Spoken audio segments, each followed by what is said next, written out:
What's up you guys, this is Nancy Sharma and I am teaching you social studies। हम polity cover कर रहे हैं and ये polity का second lecture है। फर्स्ट लेक्चर में हमने पढ़ा था कि कॉन्स्टिट्यूएंट असेंबली कैसे बनी, कैसे हमारा कॉन्स्टिट्यूशन बना, कैसे अडॉप्ट हुआ और कैसे इनेक्ट हुआ। आज सेकंड पार्ट में हम कवर करेंगे उसका कुछ स्टैटिक पोर्शन, कौन कौन सी कमेटीज थी एंड कौन कौन सी कमेटीज में कौन कौन से मेंबर्स थे। ओके तो इससे पहले मुझे लास्ट वीडियो में एक क्वेश्चन पूछा था किसी ने कमेंट सेक्शन में कि हमने क्रिप्स मिशन को मुस्लिम लीग ने रिजेक्ट क्यों किया था। लिसन, जब क्रिप्स मिशन आया था तो वो ये प्रपोजल लेके आया था कि इंडिया से उसने बोला था कि तुम हमारी वर्ल्ड वॉर सेकंड में हेल्प करो, हम तुम्हारा डोमिनियन स्टेटस दे देंगे, हम तुम्हें वर्ल्ड वॉर सेकंड के बाद देंगे। लेकिन बट गांधी जी ने रिजेक्ट कर दिया था, मुस्लिम लीग ने भी रिजेक्ट कर दिया था, क्योंकि हम कांग्रेस वाले बोल रहे थे कि हमें अब डोमिनियन स्टेटस चाहिए ही नहीं। वो तो हम पहले डिमांड कर रहे थे कि हमें डोमिनियन स्टेटस चाहिए। अब तो कांग्रेस पूर्ण स्वराज मांग रही थी, तो कांग्रेस को पूर्ण स्वराज चाहिए था और मुस्लिम लीग ने इस वजह से रिजेक्ट कर दिया क्योंकि जो क्रिप्स मिशन आया था उसने कुछ प्रपोजल्स दिए थे, वो हम हिस्ट्री में डिटेल में पढ़ेंगे आपको। यहाँ पे मैं जस्ट आपको एक छोटा सा आइडिया दे देती हूँ कि इन दोनों ने क्यों रिजेक्ट किया। तो क्रिप्स मिशन ना एक प्रपोजल लेके आया था, उसके 3-4 पॉइंट्स थे। तो उसमें उसने बोला था कि सिंगल इंडियन यूनियन आप अपना बना लेना, अपना कॉन्स्टिट्यूएंट असेंबली बना लेना। बट गांधी जी ने इसलिए मना कर दिया कि हमें अब डोमिनेंट स्टेटस चाहिए नहीं, हमें तो पूर्ण स्वराज चाहिए। और मुस्लिम लीग ने इसलिए मना कर दिया क्योंकि वो जो ये आइडिया लेके आए थे कि सिंगल इंडियन यूनियन बना लेना, वो उन्हें पसंद नहीं आया क्योंकि वो अपनी अलग कंट्री बनाना चाहते थे। इसलिए उन्हें सिंगल इंडियन यूनियन का कंसेप्ट पसंद नहीं आया। वो नहीं चाहते थे कि हम इंडिया और पाकिस्तान मिलकर एक कॉन्स्टिट्यूएंट असेंबली बनाए और फिर बाद में हमारा एक कंट्री बने। वो अपना अलग कॉन्स्टिट्यूएंट असेंबली बनाना चाहते थे और वो एक अलग कंट्री बनाना चाहते थे। इस वजह से मुस्लिम लीग ने रिजेक्ट कर दिया था क्रिप्स मिशन को। ये आपको क्लियर हो गया। आपको अगर कुछ चीज पूछनी हुआ करे तो आप कमेंट सेक्शन में लिख सकते हैं एंड मैं आपको उसको नेक्स्ट वीडियो में रिप्लाई कर दूंगी, या फिर पॉसिबल हुआ तो मैं वहीं पे नीचे रिप्लाई कर दिया करूंगी। इस वीडियो में हम कंटिन्यू करते हैं आगे का पार्ट। जब हमारी कॉन्स्टिट्यूएंट असेंबली बनी थी तो उसमें कुछ कमिटीज बनी थी। ये 6 कमिटीज मैंने आपके लिए लिखी है, सिर्फ यही इंपॉर्टेंट है। पहली कमेटी है रूल्स कमेटी।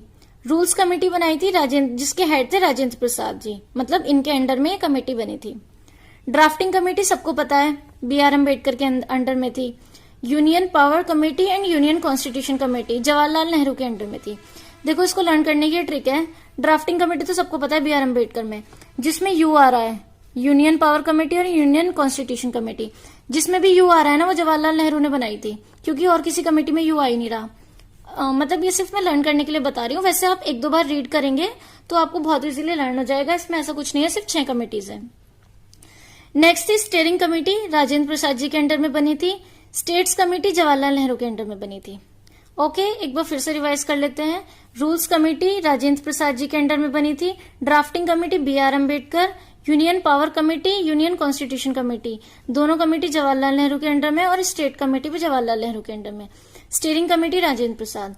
अब आते हैं ड्राफ्टिंग कमेटी। ये बहुत इंपॉर्टेंट कमेटी है एंड इसके मोस्टली क्वेश्चंस मैंने प्रीवियस ईयर्स पेपर्स में देखे हैं।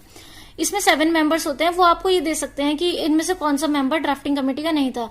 हाँ, ये क्वेश्चन बहुत रिपीट हुआ है कि गांधी जी उसमें लिखा होता है कि ड्राफ्टिंग कमेटी के थे या कॉन्स्टिट्यूएंट असेंबली में थे, तो वो उसमें नहीं थे। तो मतलब ऐसे बहुत इजी क्वेश्चन आते हैं। तो आप एक बार इनको जस्ट रीड कर लेना, आपको रीड करने से इजी लगेगा एंड आप आसानी से उसको एलिमिनेट कर देंगे। ड्राफ्टिंग कमेटी में 7 मेंबर्स थे। डॉक्टर BR अम्बेडकर, ये तो हेड थे।